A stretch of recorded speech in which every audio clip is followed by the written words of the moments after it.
നിലാക്കീറിലേക്ക് സ്വാഗതം. ഒരു കഥ ഇങ്ങനെയാണ്. വളരെ സമൃദ്ധിയിൽ കഴിഞ്ഞിരുന്ന ഒരു രാജ്യമുണ്ടായിരുന്നു. രാജാവും പ്രജകളും സന്തോഷത്തോടെയാണ് അവിടെ ജീവിച്ചിരുന്നത്. അങ്ങനെ ഇരിക്കെ രാജാവ് രോഗബാധിതനായി. പലരും പല മരുന്നും നൽകിയെങ്കിലും അതിനൊന്നും ഫലമുണ്ടായില്ല. മരിക്കാൻ രാജാവ് തയ്യാറെടുത്ത് തുടങ്ങിയ നാളുകളിലാണ് കൊട്ടാരത്തിലെ വിദൂഷകൻ രാജാവിനെ താൻ സുഖപ്പെടുത്താമെന്ന് പറഞ്ഞ് മുന്നോട്ട് വന്നത്. പക്ഷേ അയാളെ അവരെല്ലാം ഒരു കോമാളിയായിട്ടാണ് കണ്ടിരുന്നത്.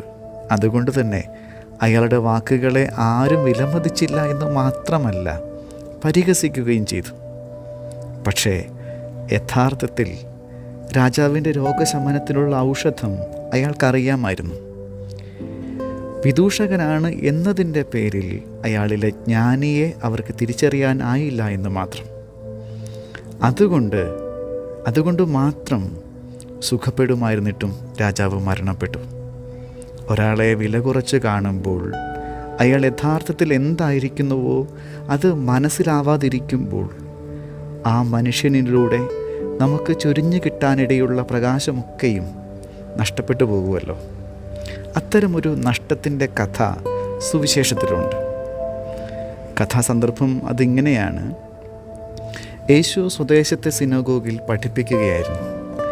അവനിൽ നിന്നും ജ്ഞാനത്തിൻ്റെ അഭിഷേകമുള്ള വചസ്സ് കേട്ട് അവർ അതിശയിച്ചുവെങ്കിലും, ഇവൻ ആ മറിയത്തിൻ്റെ മകനല്ലേ, മരപ്പണിക്കാരനല്ലേ എന്നിങ്ങനെയുള്ള ചില ചോദ്യങ്ങൾ കൊണ്ട് അവരവനെ ചെറുതാക്കി കളഞ്ഞു. അവരുടെ അവിശ്വാസം കൊണ്ട് യേശുവിന് അവിടെ അധികം അതിശയങ്ങളൊന്നും ചെയ്യാനായില്ല എന്നാണ് മർക്കോസ് എഴുതി വയ്ക്കുന്നത്. എന്നാൽ അവൻ പിറന്ന ഇടവും ചെയ്യുന്ന തൊഴിലും പരിഗണിക്കാതെ അവനെ കേൾക്കാൻ അവർക്ക് കഴിഞ്ഞിരുന്നെങ്കിൽ എത്രയോ പേർക്ക് കൃപയുടെ വെട്ടം ലഭിക്കുമായിരുന്നു. സംശയങ്ങൾ സ്വാഭാവികമാണ്. നമുക്കുറപ്പില്ലാത്ത കാര്യങ്ങളെ ചോദ്യം ചെയ്യാനും വാദിക്കാനുമൊക്കെ നമുക്ക് വ്യഗ്രത തോന്നുന്നതിൽ അപാകതയൊന്നുമില്ല. പക്ഷേ അതിൻ്റെ പേരിൽ പിന്നീട് ഒരിക്കലും തിരിച്ചു പിടിക്കാനാവാത്ത നഷ്ടം സംഭവിക്കുമെങ്കിലോ? യേശുവിൻ്റെ ദേശക്കാർക്ക് സംഭവിച്ചത് അതായിരുന്നു. അവിശ്വാസത്തിൻ്റെയും സന്ദേഹത്തിൻ്റെയും ഇരുട്ടിൽ അവർ അവനെതിരെ ഹൃദയം കഠിനമാക്കിയതുകൊണ്ട് അവൻ അവരുടെ ജീവിതത്തിൻ്റെ തെരുവിൽ ഒരനാവശ്യം പോലെ നിന്നു. തിരിച്ചറിയാനോ വിലമതിക്കാനോ കഴിയാഞ്ഞതുകൊണ്ട് അവർക്കവനെ നഷ്ടമായി. ഇത്തരം നഷ്ടങ്ങൾ നമുക്ക് സംഭവിച്ചിട്ടുണ്ടാകുമോ? ദൈവം സന്ദർശനത്തിന് വരുന്ന ചില നേരങ്ങളുണ്ട്. ചിലപ്പോൾ നമ്മുടെ വേദനകളുടെ മുറ്റത്ത് അവൻ വന്ന് നിന്നിട്ടുണ്ടാകും.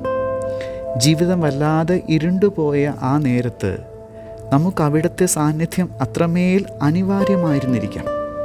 പക്ഷേ ഏതൊക്കെയോ പിടിവാശികളുടെയും സന്ദേഹങ്ങളുടെയും വിശ്വാസമില്ലായ്മയുടെയും അഹന്തയുടെയും ഒക്കെ കാറ്റടിയേറ്റ് നമ്മുടെ വെളിച്ചം അണഞ്ഞു പോയതുകൊണ്ട് നമുക്കവനെ തിരിച്ചറിയാൻ കഴിയാതെ പോയിട്ടുണ്ടാകുമോ? അതുകൊണ്ട് മാത്രം നമുക്ക് കിട്ടുമായിരുന്ന ആശ്വാസ വെളിച്ചം നഷ്ടമായിരിക്കുമോ? അവനെ കണ്ടുമുട്ടാൻ ഇടയുണ്ടായിരുന്ന അവസരങ്ങൾ നഷ്ടപ്പെടുത്തിയതിൻ്റെ കഥകളായിരിക്കുമോ നമ്മുടെ ആത്മകഥയിൽ അധികവും ഉണ്ടായിരിക്കുക? യേശുവിൻ്റെ പുറങ്കുപ്പായത്തിൽ മാത്രം കണ്ണുറപ്പിച്ചതുകൊണ്ട് അവൻ പകർന്ന വെളിച്ചം തിരിച്ചറിയാനോ അനുഭവിക്കാനോ കഴിയാതിരുന്ന അവൻ്റെ നാട്ടുകാരെ പോലെ ചിലരുടെ നിറം, നാട്, ജാതി, മതം പോലുള്ള മേലങ്കികളിൽ ശ്രദ്ധ പതിപ്പിച്ചതുകൊണ്ട് അവർ കൈമാറുമായിരുന്ന നന്മ നഷ്ടപ്പെടുത്തിയതിൻ്റെ കഥയും നമ്മുടെ ആത്മകഥയിലുണ്ടാവില്ലേ? ക്യാൻസറിന് മരുന്ന് കണ്ടെത്താൻ കഴിവുള്ള ഒരു കുഞ്ഞിനെ ദൈവം ലോകത്തിലേക്ക് അയച്ചിരുന്നു. പക്ഷേ വൈകല്യമുണ്ട് എന്ന കാരണം പറഞ്ഞ് അവൻ്റെ മാതാപിതാക്കൾ അവനെ ഭൂമിയിലേക്ക് പ്രവേശിക്കാൻ അനുവദിച്ചില്ല എന്നൊക്കെ പറയും പോലെ, പിറക്കാൻ അനുവദിക്കാതെ അബോർട്ട് ചെയ്തു കളഞ്ഞതുകൊണ്ട് ആ കുഞ്ഞുങ്ങളിലൂടെ സംഭവിക്കുമായിരുന്ന എത്രയോ അതിശയങ്ങൾ ഭൂമിക്ക് നഷ്ടമായിട്ടുണ്ടാവും.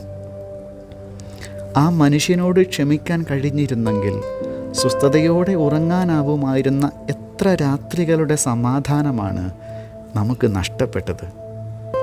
കാമം കലർന്ന നോട്ടങ്ങളിൽ ഒതുങ്ങിപ്പോയതുകൊണ്ട് എത്രയോ വിശുദ്ധ സൗഹൃദങ്ങൾ നമുക്ക് കിട്ടാതെ പോയിട്ടുണ്ടാകും.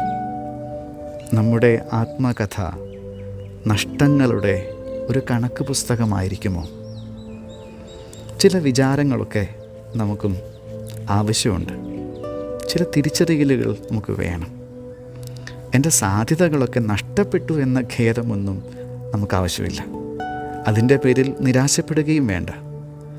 ഒരു കാരണവുമില്ലാതെ ആരും നമ്മുടെ ജീവിതത്തിലേക്ക് വന്നു കയറുന്നില്ല. ചിലർ വന്നു ചേരുന്നത് ഏതോ ഇരുണ്ട കാലത്തിൽ കൊളുത്തി വയ്ക്കാനുള്ള ഒരു മെഴുകുതിരി നമുക്ക് സമ്മാനിക്കുന്നതിനാവാം.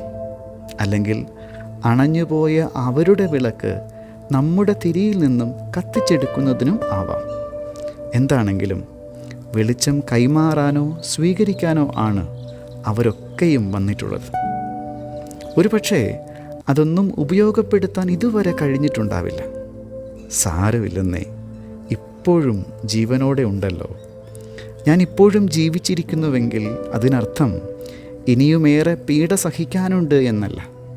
ശ്രേഷ്ഠമായ ഒരു കണ്ടുമുട്ടലിന് ഇനിയും എനിക്ക് സാധ്യതയുണ്ട് എന്നാണ് അതിൻ്റെ അർത്ഥം.